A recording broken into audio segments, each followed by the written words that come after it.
Welcome to the Capital H podcast, where we explore the latest trends and developments that focus on putting humans at the center of work. I'm your host, David Mallon, Chief Analyst with Deloitte Consulting's Human Capital Research and Sensing team. This season, we're focusing on the findings of our 2020 Human Capital Trend Study. I had the honor of being one of the authors of this year's study, and so very much part of the research effort. And today, we're diving into one of my favorite topics, a trend that's of particular interest to me, the topic of skills, reskilling. I think you're in for a treat. Skills. Do we have them? Do we need to reskill? Do we need to upskill? These topics are very much a subject of frequent conversation inside and outside the organization, in HR and in our communities. There's an anxiety. How do we maintain the viability of our workforce? How do we maintain our own viability in terms of our careers? It's becoming much more complex with the current pace of change, technology, innovation, and so on. In this year's survey, 53% of respondents said this year that between half and all of their workforces will need to add or update their skills in some significant way in the next 3 years. With that in mind, organizations need a better sense of the future. They need better insights to make investments, to nudge their workforces in the right directions. For today's episode, we're going to start with Allison Salisbury. She's the Senior Vice President leading Employee Solutions at Guild Education, an organization that's defining adult education through company tuition reimbursement and online learning programs. Enjoy. Allison, welcome to Capital H. Thanks for having me, David. Let's start with perhaps a bit more about Guild. Tell us about Guild Education, its purpose, its mission, and as you're doing that, tell us about your role as well. Yeah, absolutely. So Guild Education is focused on the mission of unlocking opportunity for America's workforce. So we do that through education. So we work with the largest employers in the country, including Walmart and Chipotle, Disney, Lowe's, and many others. We build education benefits for their frontline employees, also their managers and other ranks in the company. And we help companies realize education as part of their corporate strategy through upskilling their workforce and also as a tool for retention and for recruitment. And we do this really in the interest of serving the over 100 million Americans who need to go back to school or need some kind of learning or reskilling or training for the economy that we find ourselves in today. So currently at Guild, we have 3 million working Americans that have access to our programs, and we see tens of thousands of students go to class and start classes each and every month. So working at pretty significant scale here across the country. And my role at Guild is a pretty fun one. I get to spend a lot of time with our employer partners and with industry experts, really to identify where the puck is going in education and workforce, and then make sure our solutions are evolving to support talent attraction, retention, upskilling, and to do so at pretty significant scale, and again, for the benefit of really unlocking opportunity for workers. That's amazing. That what Guild is doing is I think, extremely important. So this focus on skills, this focus on upskilling, reskilling, it's very top of mind for organizations. It's very top of mind for communities, for governments, and so on. It comes up often when we talk about this notion of sort of the future of work. And I think you described it as, so where's the puck going? The global pandemic has probably only heightened the sense of urgency around it. But in our 2020 Human Capital Trend Study, which thank you very much, we were glad to have you as a participant, we explore this idea that a focus on helping the workforce to shift skills, to simply reskill, may not be enough of an answer. Our survey indicated there's broad agreement that skills are changing rapidly, but there's also a broad pessimism related to the organization's ability to understand what skills it might need going forward.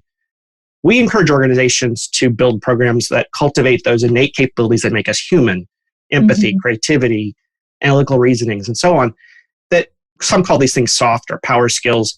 The important thing is they're context independent and they're timeless. And so they're a source of our capacity as humans to grow and reinvent. And we argue that investing in them alongside an investment in skills is a path to building resilience for the workforce and for organizations. Can you talk to maybe about your opinion on this notion of investing in human capabilities and investing in building worker resilience more broadly? Yeah, absolutely. It's a huge question.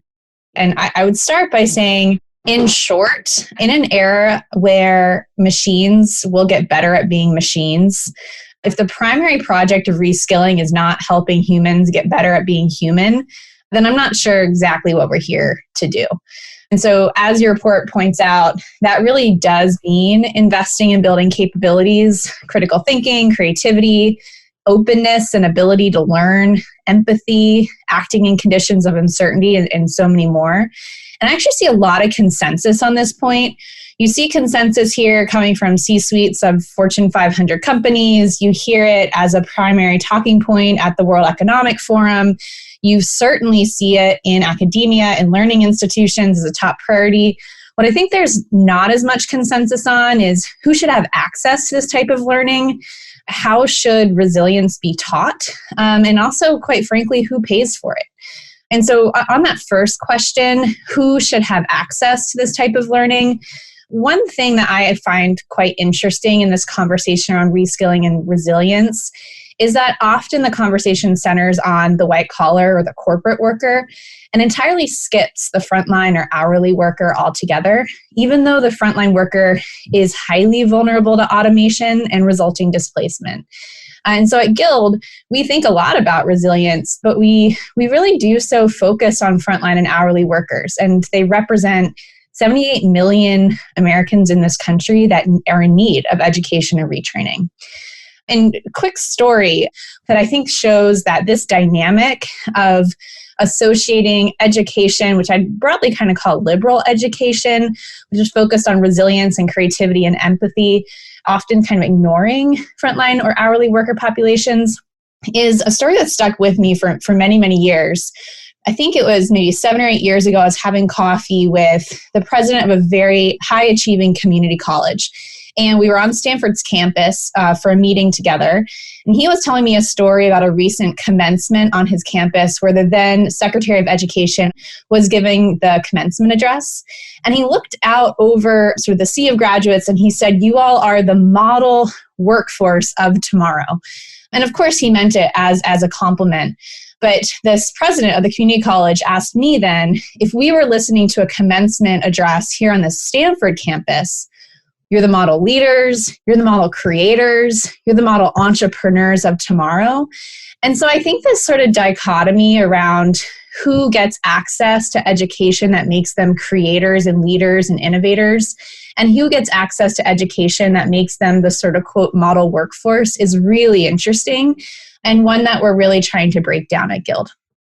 Well, I want to come back to this. You raised this issue of sort of who's responsible for this as well. I want to come back to that question in a moment, but start maybe with talking to how Guild is partnering with companies to build resilience. Like what elements of your programs play into this notion?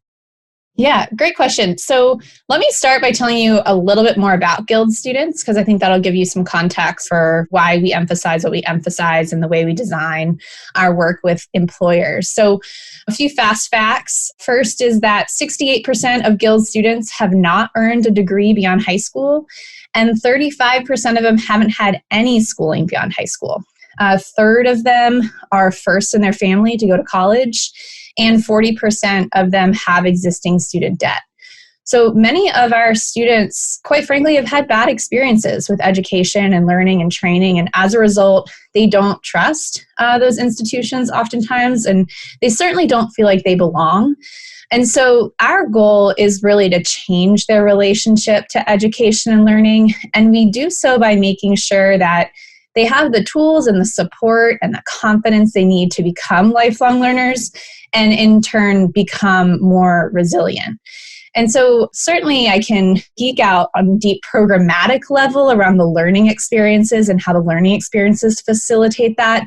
But taking a step back at some of the infrastructure that we wrap around our programs first, I think is really important. So the first is we have spent a lot of time in the last 5 years really trying to shift the education benefit landscape from tuition reimbursement to tuition assistance. These words might sound really similar, but the shift actually has huge implications for who gets to access and use their education benefit to pursue their learning goals. And so with tuition reimbursement is I, the worker, pay for my program and then my employer reimburses me later. Tuition assistance actually means that I, as the worker, don't have to ever pay, that the payment goes straight from the employer to the learning provider. And this is really important because so many of our frontline and hourly workforce, they live paycheck to paycheck. And if it requires them to pay for their program and then get reimbursed later, they simply will not ever enroll.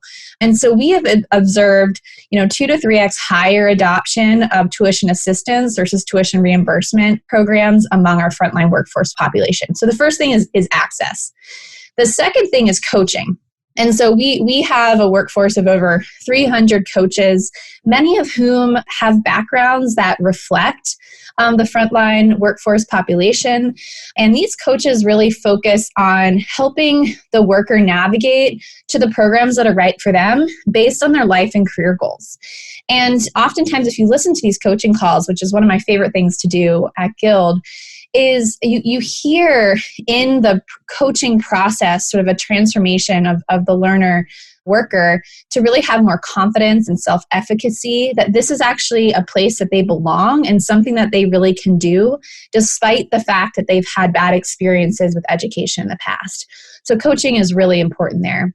And then the last is the programmatic component. So we have a low-cost, high-quality network of academic and learning partners that we work with that are really aligned to jobs of the future. And we focus not just on quality in the objective sense, but quality in terms of what learning and academic programs are really designed to serve the working adult who has so many different competitions on their time and really has very targeted goals around sort of who they want to become as a result of their education or training experience. So those are some of the most important sort of infrastructure pieces that we really invest in as we think about worker resilience. And just as sort of a nice fact to round it out, and one of the examples of the outcomes we get as a result of these kind of investments is that for one of our employers, they recently found that their frontline employees who participate in the Guild program were 7.5 times more likely to move from a frontline role into a management role. And that this on average equated to about $13,500 of increased annual income. So pretty stellar outcomes when we look across the board. It is absolutely a stellar outcome. You talked at the beginning in terms of, even in terms of your own role, getting a chance to work closely with employers. Mm-hmm. And I imagine it's working with the employers is what helps you decide kind of what programs and what coaching and what sort of advice and guidance you're giving to these frontline workers. As you've seen jobs become more complex, the skill landscape shifting, working with these employer partners, how do you see what they're needing, what they're asking for changing over time? Yeah, it's a great question. And I'll return to, quite frankly, your report, which really focuses on some of these enduring human capabilities, right? The creativity, the empathy, et cetera. And certainly that's coming up in our conversations with employers, but it's coming up alongside a request for the in-demand skills that where they're seeing skills gaps in their workforce. And I think the important message here, and the one I find myself talking about over and over again, is I actually think we've created a false tension between in-demand skills and learning in-demand skills and what I'd call liberal learning, or learning things around curiosity and creativity and imagination, et cetera. And the entire education workforce system, I think, perpetuates this false tension. And I think it's pretty dangerous. And the truth is, you can take a leadership program without learning to think or lead at all. And on the other hand, you can develop empathy and agency and imagination through the process of learning to code. The content doesn't matter as much as the educational process.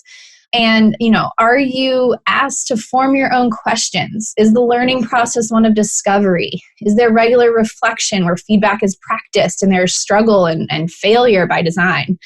And so one example of this, one of our learning partners, one of my favorite ones is Pathstream. They teach in-demand digital skills. And so on the surface, you'd say, they're a pure reskilling platform. But they do so using a pedagogical approach that really prioritizes learning self-direction and problem solving. And so one of their classes on data visualizations, the students are assigned a project in the form of an email from a hypothetical boss who's asking them to help her solve a business problem. And there's no right answer to this business problem. They have to interpret what's being asked and why, work to solve the problem and present the data in a way that helps their boss solve the challenge. And I think when you compare that to sort of a multiple choice or sort of fill in the blank way of doing learning, you really see that it's not about the content. It's really about the educational process. So I can definitely see in that example why it's so important, especially with the frontline worker audience, to essentially not just teach them the content, the domain, but to actually build up in them a desire, build up in them a sense of what's possible, a sense of what their horizons could be, right? I think that's a big part of what it sounds like that particular partner of yours is trying to help do. That gets to, I said I'd come back to this question around sort of who's responsible for this, who's the driver, who's paying for this, where the dollar is coming from. It's interesting, in our survey, we found 73% of our respondents said the business, the organization, is the entity and society that should be primarily responsible for workforce development, which is interesting. It was far outranked the responsibility that respondents said they themselves as workers would own, and far exceeded that given to either educational institutions, governments, professional associations, etc. And of course, given all this, given the growing interest in reskilling, the scrutiny, the societal pressure attached to it, what does Guild's perspective on this question? Who should be responsible for the long-term viability of the workforce? Yeah, man, it's such a loaded question. And I think across the board, people in this country have really lost faith in public institutions, which is then the result is really leaning more heavily on private ones to solve what are deeply systemic problems.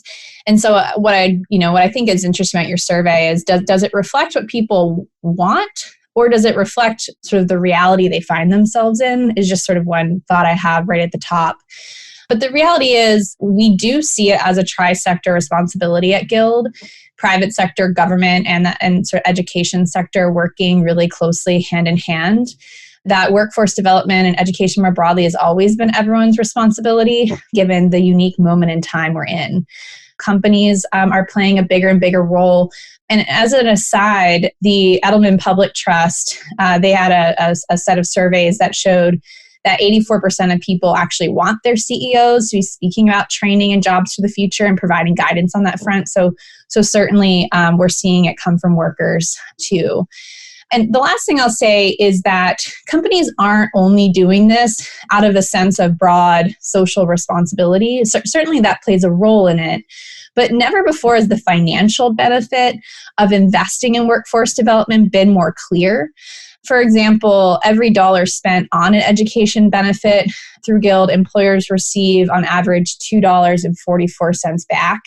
That's a net return of $1.44. So even, aside from the broader social responsibility question, you're really seeing it be a good business decision as well, which I think really helps get the right kind of private sector leadership to the table in the right ways.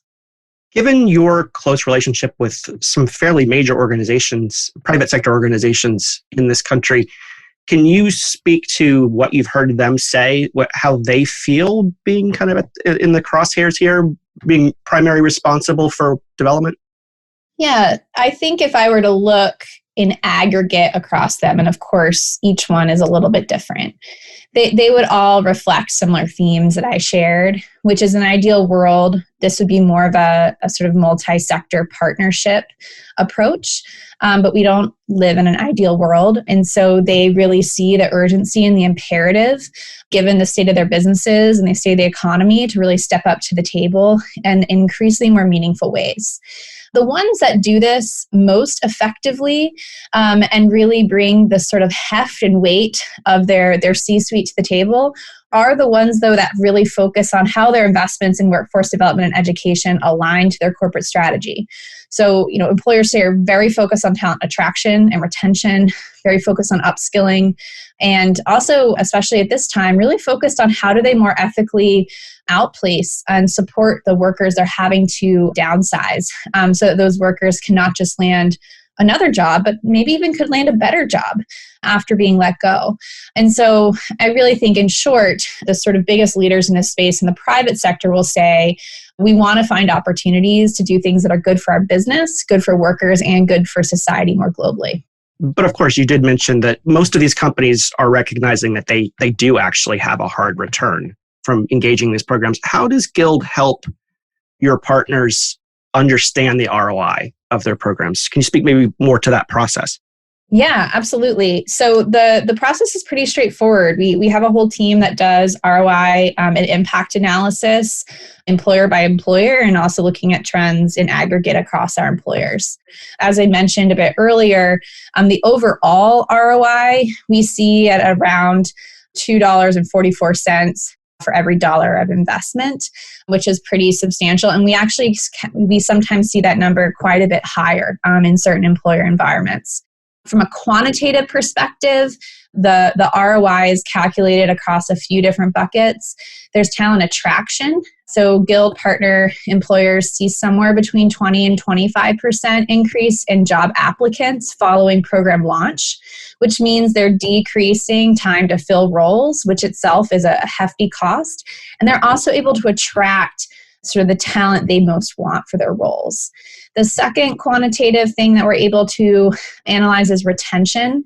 Guild students at our employer partners have an average of 80% retention, our 1-year retention rate, and that's compared to a national average of about 56.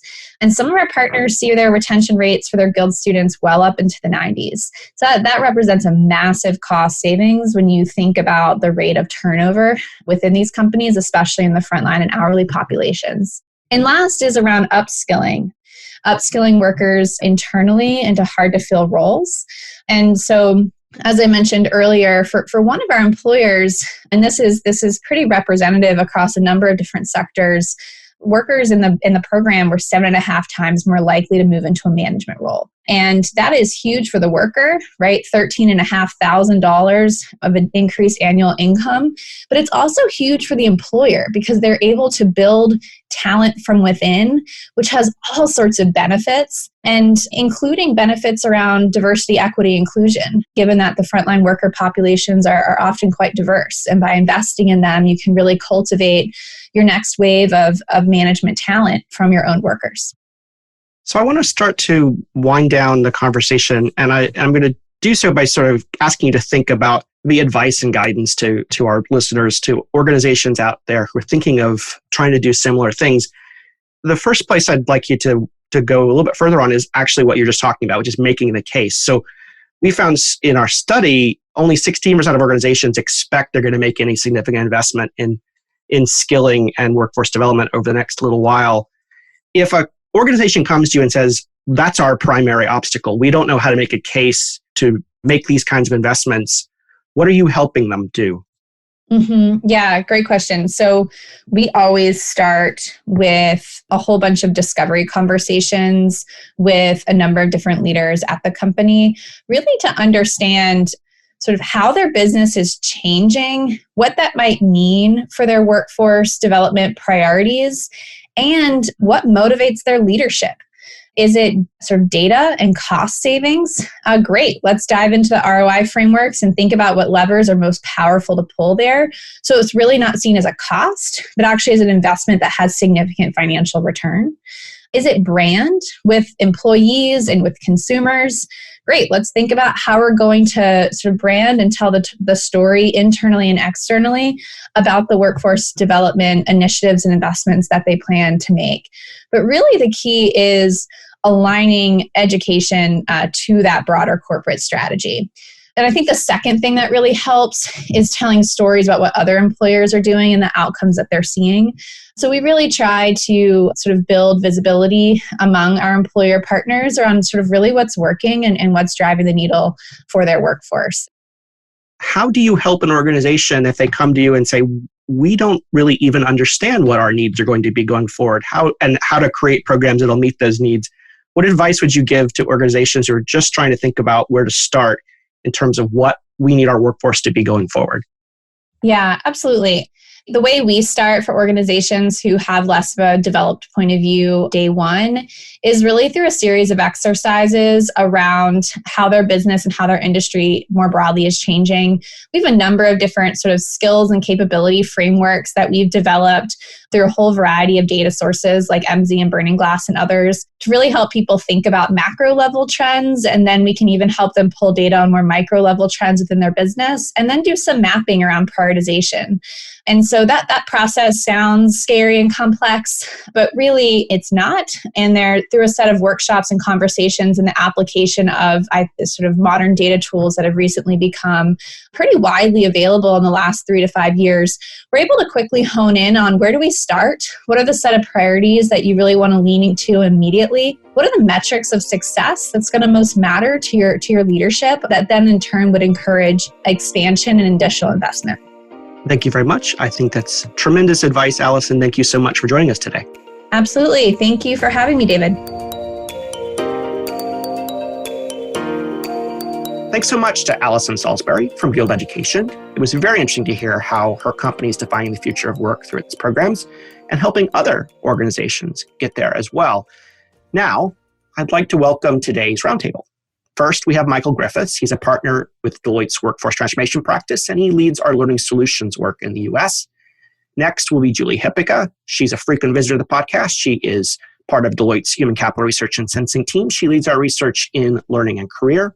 And finally, we have John Hagel. He's a managing director with Deloitte Insights, and he was the founder and leader of Deloitte's Center for the Edge. You're going to hear Michael, Julie, and John break down this topic of reskilling, the situation facing today's workforce and beyond, and they're going to discuss the role that organizations can play in helping their workforces remain viable. Our listeners would have just heard us interview Allison Salisbury with Guild Education. She talks about how Guild Education is partnered with organizations to create successful education programs to address skills and capabilities. But before we start to focus on these capabilities and going beyond skills, let's give skills a bit of their due. Based on your experiences, how important is it, or why is it important for organizations to understand the skills they have and how to reskill and upskill? Julie, why don't you kick us off? Sure, David. Well, first of all, I would say that it is super important. And it's super important because work has changed so much in the last, 10, 15, 20 years. And the pace at which what we're doing and how we do it changes very quickly. It's so important for organizations to understand how to get work done. But there's a real problem because a lot of organizations are still struggling with this. As you know, David, 17% of our human capital trends respondents said that they can identify the skills most needed in the next 3 years. So let's talk about the flip side of that, where it's 82, 83% of folks who can't. And the secret is getting into the work.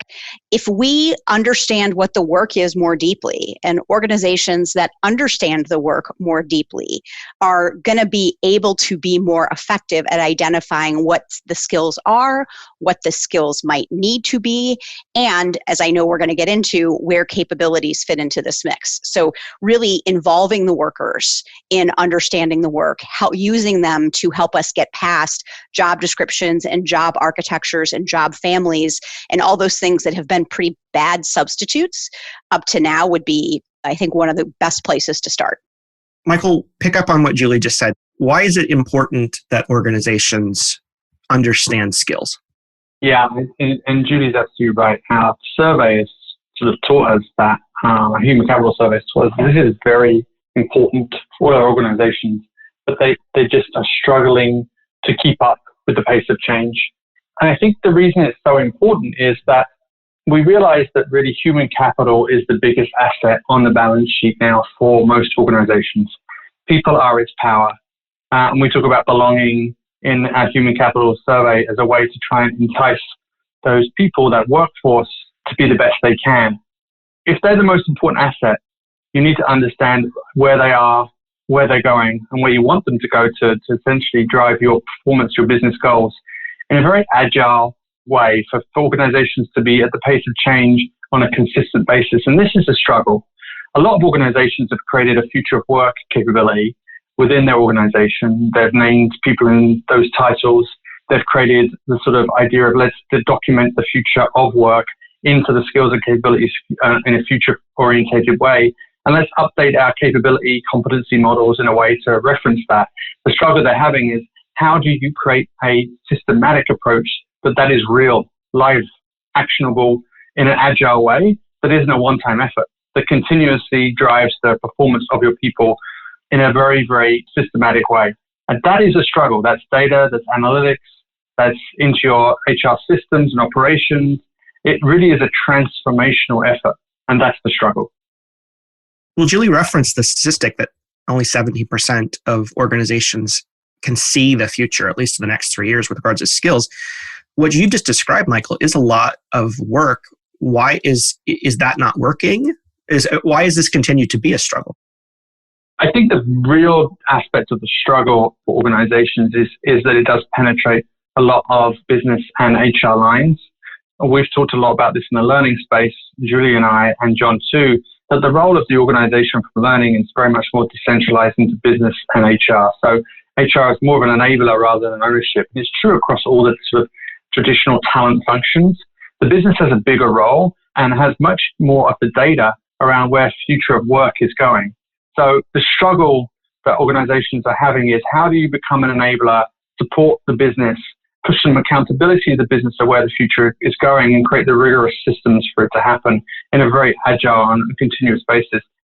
John, so it's a good moment to bring you in. So Michael's referenced this pivot from skills to capabilities. In the trends study this year, we talk about this need to invest in resilience, a resilience built on these capabilities, which are enduring and define us as humans. Connect the dots for us. How do these enduring human capabilities support resilience? Why is this a pivot we should be making? Many different dimensions to it, but I think part of it has to do some research that we did. This was many years ago, actually. We looked at a select group of large companies in many different departments in those companies, and we asked, where are people spending most of their time? And it turned out, at least based on this sample that we had picked, that roughly 60 to 70% of the time of the headcount was being spent on what we called exception handling. They were addressing situations that nobody had anticipated and that the process manuals had no processes for. So they were scrambling at the last minute to try to figure out how to address this situation. And that's exactly where capabilities come in. If you think about imagination, creativity, curiosity, empathy, that's what you need to be able to handle those unexpected situations. And I would say that, just to make it relevant for the moment, the whole experience that we're having with the pandemic is a great illustration of the value of these capabilities. It's the workers on the front line who have these capabilities and are exercising them that are helping to create value for the companies that they're part of. And so I think that there's this notion of, as Julie mentioned, the world more rapidly changing. It's not just changing more rapidly, it's in unexpected ways, things that we can't predict or forecast. So we have to be able to respond quickly and creatively to whatever situation is emerging. John, you just recently published a new article on a topic I know that you've touched on before, this notion of the passion of the explorer. You and your co-authors make the point that as long as we're talking about these issues, efforts to reskill, cultivate capabilities, encourage new ways of working, etc., that all of this is wasted if we aren't also thinking about the environment and the degree to which there are underlying motivators or demotivators for, as you call out, only 14% of respondents demonstrating a passion, a desire to take on challenges, push boundaries, connect with others in order to develop ideas and new approaches. Take a moment, go maybe a bit deeper on this idea of the passionate explorer, but especially as it relates to why it's important in this context of building capabilities and building resilience. Sure. The initial focus on passion, and again, we talk about a very specific form of passion that we call the passion of the explorer. It has three components to it. One is a long-term commitment to a domain and having an increasing impact in that domain. The second component is what we call a questing disposition, It's these people are excited by new and unexpected challenges. And then they have a connecting disposition. The third element is when confronted with those challenges, their immediate reaction is, who can I connect with to help me get to a better answer faster? And I think that in that context, the way we came up with this was looking at environments where there's sustained extreme performance improvement, pretty far removed from traditional business, everything from extreme sports to online war games. And we found the common element in all those environments, despite their diversity, was this very specific form of passion. And I think in the context of skills and capabilities, the interesting issue to us is that when everybody in business now is talking about reskilling, we need to reskill, lifelong learning. Very few people talk about what's the motivation to do that. Why? That's a lot of time and effort. Why would anybody do that? And the unstated answer, usually not stated, is, well, fear. If you don't do it, you're going to lose your job. So get to it. Reskill, upskill, develop capabilities. Our belief is, while fear can motivate people to do some learning, it's nowhere near as effective as a motivation where people are excited about the opportunity to learn and driven to learn more and have more and more impact. And that's where we see this notion of passion of the explorer becoming so important. It's the motivation to exercise those capabilities, the motivation to develop new skills, and to view it as an exciting opportunity versus something that's a burden on the system. And we're struck by the fact that most companies today, everybody's talking about worker engagement. Do we have engaged workers? And, definitions vary, but basically an engaged worker is somebody who likes the work they do, likes the people they work with, and respects the company they work for. That's an engaged worker. It says nothing about a commitment to get better faster and have more and more impact. That's where passion comes in. And to your point, we just finished a survey of the U.S. workforce, and at most 14% of the U.S. workforce has this form of passion about their work. So imagine what we could accomplish if 86% had this passion of the explorer versus just 14%. That's the untapped opportunity, and we think a big one for companies. Michael, I want to bring you back in, picking up on what John just talked about. One of the interesting statistics in the study this year is that on this whole topic of workforce employability, skills, capabilities, and I would add on to it this concept of passion and not just needing to reskill, but wanting to continue to grow, is that 73% of the respondents said that the organization, the enterprise, the business, is the entity primarily responsible for the development of the workforce. It's kind of a huge number. Have you seen organizations assuming this responsibility, stepping up to fill this need? And short answer is yes. I think there's a lot of nuance to the response around that responsibility element. It's interesting because I think it's a bit of a double-edged sword for your workforce. And we're seeing organizations look at it this way.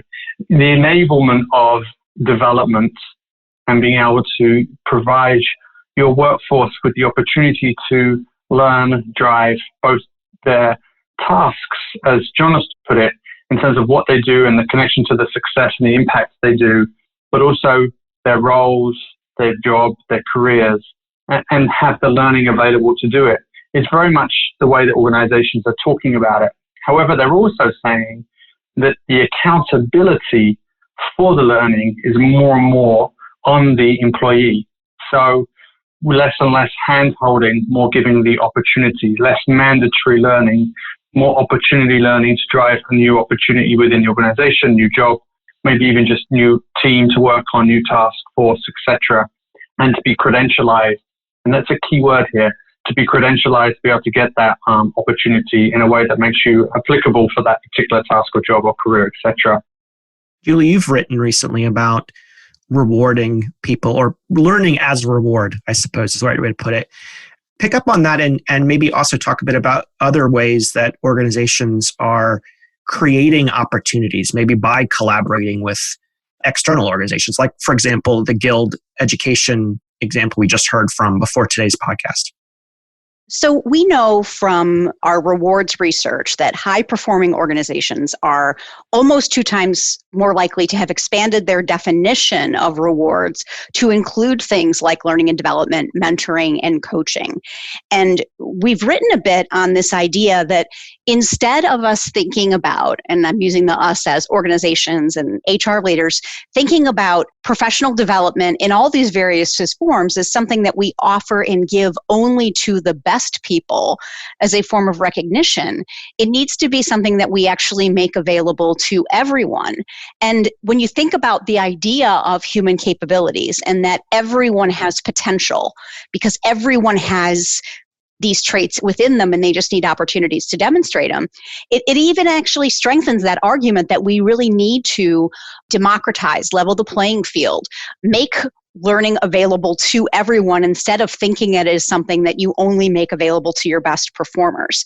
And I think that's why we're seeing some of these big organizations with large hourly workforces, some of which we wrote about in Trends, partnering with educational institutions to provide access to education at little or no cost. And it's a combination of seeing it, I think, as part of their role as a social enterprise, but also recognizing that this is a way to help people prepare for all kinds of different futures. We've seen a number of companies, vendors in this space, technology vendors, content vendors, et cetera, creating additional opportunities, leaning into the particular reskilling and employability challenges right now. But in most contexts, this is expensive. It does involve spending money, even though I think there's been certain companies getting sort of very high profile attention for the money they're investing in skilling. In reality, when you dig in, you realize actually in the grand scheme of things, by percentage, not as much money is being spent as you might think. Investment is frequently cited as a barrier to investing in their workforce. What would you say to an organization that's fundamentally hesitant to invest in the capabilities of its people? I think the key challenge is to shift the mindset. When we talk about learning, typically most companies focus on training programs and programs to take people out of the work environment, give them some new skills and knowledge, and then put them back to work. And that requires investment. You have to develop the programs. There's the opportunity cost of taking people out of their workplace. The learning that I believe is most important and valuable here is learning in the form of creating new knowledge in the work environment by addressing unseen problems and opportunities. And if you focus on creating an environment where workers can do that much more effectively and are encouraged to do that, that does not require a significant amount of investment. And you're getting the value up front.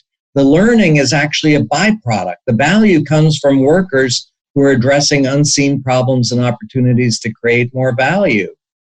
And as a byproduct, they're learning. They're exercising their capabilities. I will also say that, in my view, the capabilities, the more you exercise those capabilities, the faster you're going to learn new skills. If you have curiosity, imagination, creativity, that's a driver to acquire whatever skills you need to have the impact that you're looking for. And so I think that shifting that mindset from, oh no, it's investment up front and maybe someday we'll get a return on that investment, to no, it's action today that delivers real value to the company. And as a byproduct, learning occurs. That's a very different way of thinking about this, and I think makes it much more attractive from an economic viewpoint to say, no, the impact is up front. It's not down the line, and it's modest investment to actually do this. I think that organizations need, if there's a fear of investment, this is an ideal approach to bite-size it. So, both in critical capabilities, like resilience, like creativity, there's ways to pilot that with a certain set of audience and create some value and some wind behind you to be able to think about it more enterprise-wide. And also in critical workforces from skills. when you have a key workforce that has specific skill sets that has changed rapidly, to create a consistent in capability and skill transformational effort for that workforce and bite-size it and show the value to the organization in terms of performance, and link it to something that has direct, whether that's in sort of a compliance-based, less risk, whether it's sales-based with more sales, whether it's productivity in more sort of back office or supply chain aspects. There's ways to tie the business and show the value to the rest of the organization. Michael, that seems like a great way to start to wrap up today's conversation. What would you tell our listeners? What's one thing they can go do now in terms of maybe a shift in investment, shift in perspective in how they're approaching their workforce, especially in this context of how to make your workers more resilient by way of human capabilities? I'd suggest thinking about two things. First of all, just to go back for a moment to the idea of what's the business case, or what's the point in me really taking this step and investing in my workforce? I would use the counter argument of what happens if you don't, because other organizations clearly are. We know, David, from the upcoming study that you've been helping us drive around high impact workforce, that the higher performing organizations are 37 times more likely to help workers accomplish long-term career goals. I don't say that to steal your thunder, but I say that because I think it's such a compelling example of organizations are going to invest. And so if you want to succeed in this world where pretty much all we have is our people and their ability to solve these unforeseen problems, we have to invest. And that investment, one thing I would encourage organizations to be thinking about and taking a deeper look at is how can they create more an interesting, different type of work for their people that they already have. So eliminating and reducing talent hoarding, fostering talent mobility through marketplaces and gig opportunities, recognizing and rewarding team leaders for sharing talent, creating ways to organize work in a more project-oriented way, creates those moments for people to do different types of things and flex different muscles, cross-train in the fitness sense. And ultimately, that's a phenomenal way for us to really help our workers get there and help our organizations get there. John, last word to you, and I'm going to tee it up this way, and I think you've hit on various points related to this so far, so it should be pretty easy.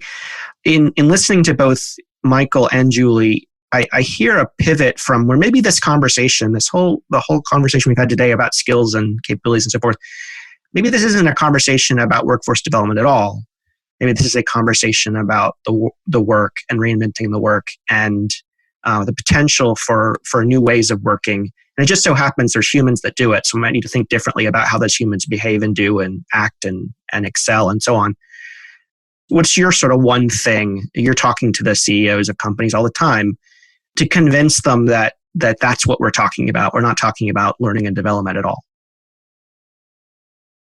I think in my experience, it's focusing on the mounting performance pressure that all companies are experiencing. We live in a global economy where there's intensifying competition, accelerating change.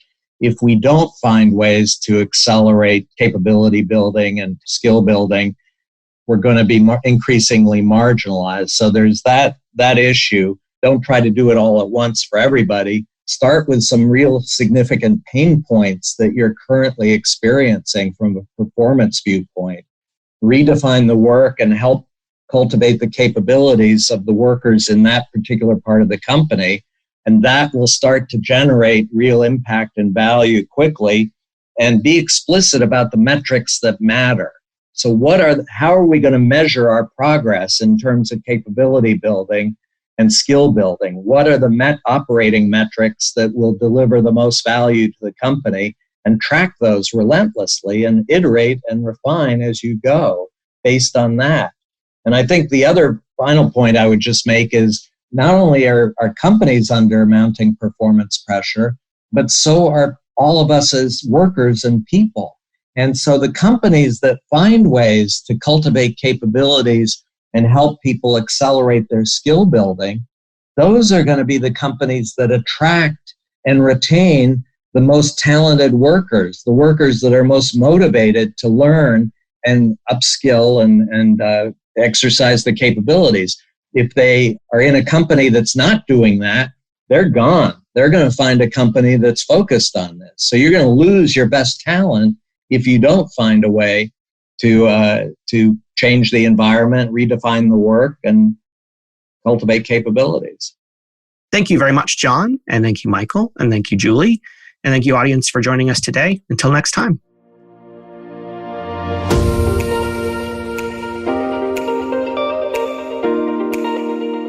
With reskilling as important as ever, with organizations on the line to help their workforces remain viable and relevant, it's time to shift how we approach workforce development, to adopt strategies that explicitly build worker and organizational resilience by betting on our very capacity as humans to grow and reinvent, by investing in those capabilities that make us distinctly human.